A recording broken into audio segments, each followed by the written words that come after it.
Well, there's 3 volumes basically, and so the one that we have identified is Stand Up from the Crowd. From the beginning, I've been confused about why the author, when I first encountered the book, why the author had some sense of ownership over this language. Basically, it allows him to manifest that authority in a very small, innocuous book, which then you find in homes all over the world, really. The reason why I first started working with the book was because I wasn't sure if he was talking to me. If he was talking to me, what was he saying? Do I even have the ability to do what he's saying I should do? Mm-hmm. There's a lot of things in that book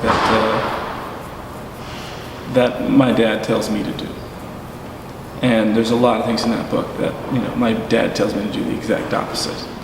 Don't stand out from the crowd. Mm-hmm. And I think that sort of inherent presumption, or just privilege, to have the choice to do that, as opposed to kind of being forced to do that.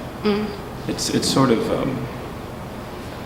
I think the book it's one of the main reasons why I'm so interested. Because I find myself on both sides of love and hate with the book. I wanted to sort of create a range, understanding of what, I guess a slightly larger range of what drawing could be, could talk about, could, stretch out and exercise. At bottom, I think a really important sort of foundation of this, of the exhibition is communication.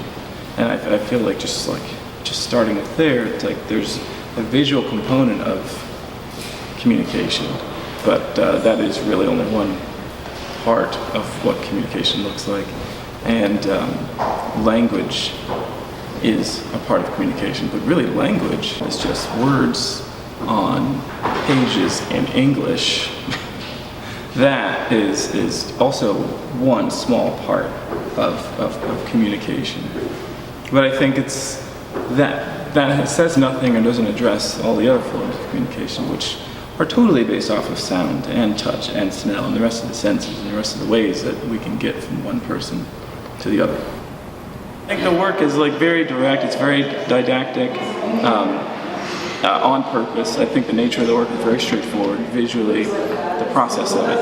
There's a lot of aspects of this drawing that are very much based in teaching to a certain degree.